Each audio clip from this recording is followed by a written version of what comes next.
Hey everyone, welcome back to my channel. Today we will be talking about the book Girls That Invest by Simran Kaur and how you were not taught this on purpose. Alright, picture this with me for a second. It's a chill Saturday morning. You're out at brunch with your friends, iced latte in one hand, avocado toast in the other. And somewhere between talking about your latest crush and whether you should finally start going to the gym, you quietly open your phone.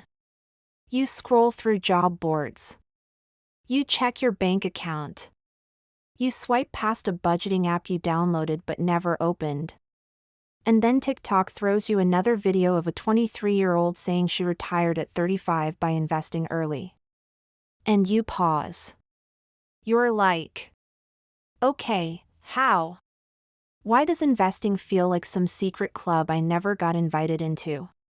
Why does it feel like investing is only for old men in suits? The kind that speak in numbers, drink black coffee, and say things like synergy for fun?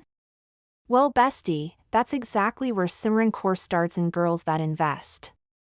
She opens the book by exposing something we've all felt but never had the words for: we weren't taught this on purpose. Women weren't expected to manage wealth.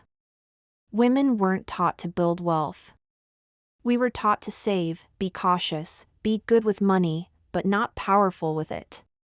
And the thing I love about this book is that it immediately feels like the big sister or older cousin you wish you had at 18. The friend who breaks everything down without the judgment. Without the jargon, without that finance bro energy that makes your brain shut down. Simran's core message? Investing isn't just for men. It isn't just for rich people.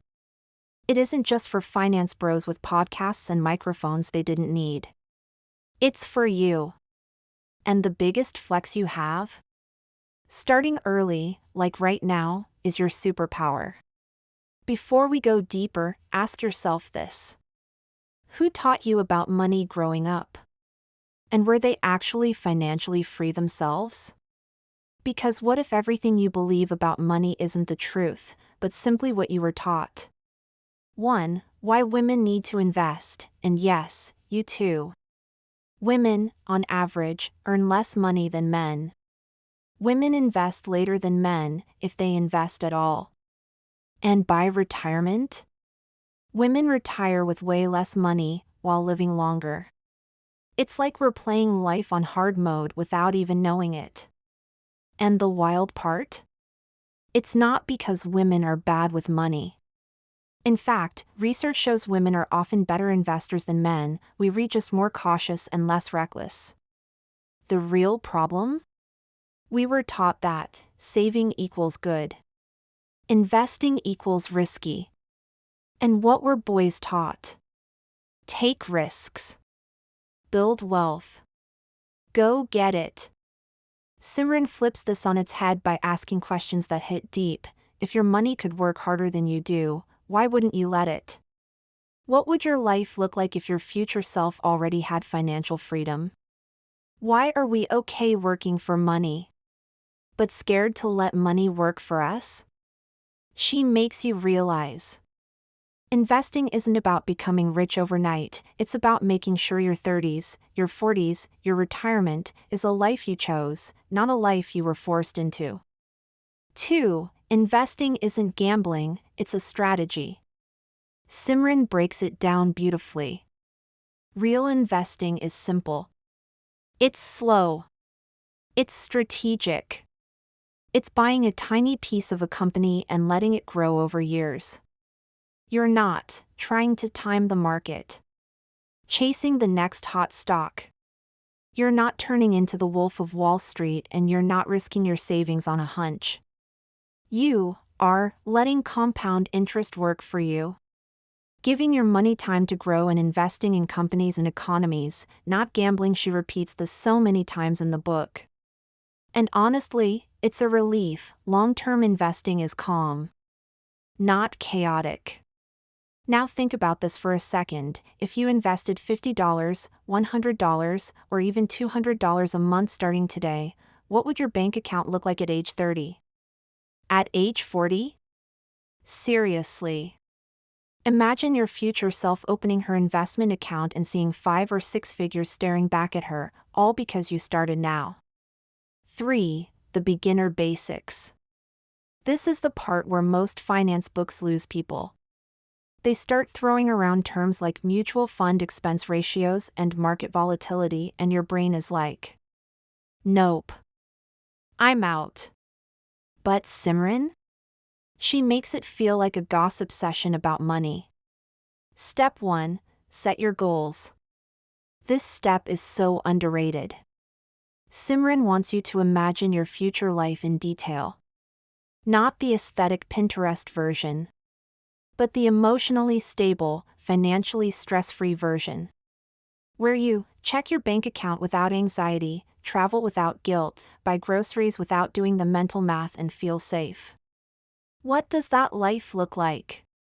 Because your investments should match that dream. Step 2. Choose your brokerage. A brokerage is just your investing home base, the app or website you use to buy investments. Simran helps beginners look for low fees, easy interface, access to index funds/ETFs, and auto-invest options. This step is far less scary once she breaks it down. And you realize choosing a brokerage is like choosing the app you'll use for the next chapter of your wealthy life. Step 3. Pick your investments. This is the part most people overthink. Simran is very clear: you don't need to pick individual winning stocks. You don't need to guess what the market will do. You don't need to chase trends. Index funds plus ETFs equals steady, reliable growth. They spread your money across hundreds of companies. You're betting on the economy growing over time, which history shows it does. Literally, no drama, no panic, no stress. Step 4. Automate it. This is where investing becomes a habit, not a decision. Simran loves automation, and here's why. You remove emotional decisions. You invest consistently, you don't forget, you don't overthink, and you don't procrastinate. Set up a yearly or monthly auto-invest. And boom, you're growing wealth without lifting a finger. 5. The mindset shift: you deserve wealth. This chapter hits you right in the chest. Simran says the number one thing holding women back financially isn't lack of knowledge, it's lack of belief. Women feel guilty for wanting wealth, guilty for spending, guilty for saving too little or too much, guilty for investing, guilty for not investing. It's like we can't win. But she reframes everything. You're not greedy. You're not selfish. You're not too much. You're building wealth for your future self. You're breaking generational money trauma. You're creating stability for your future family. She literally asks you to picture yourself 20 years from now. Older, confident, calm, financially secure. And thanking you for starting today. 6. The bigger picture: women plus money equals change. Simran zooms out and shows how your investing journey is part of something bigger. When women have money, communities transform. Women reinvest their wealth into their families, their education, their neighborhoods, charities, future generations. Women having money isn't just personal success. It's social change.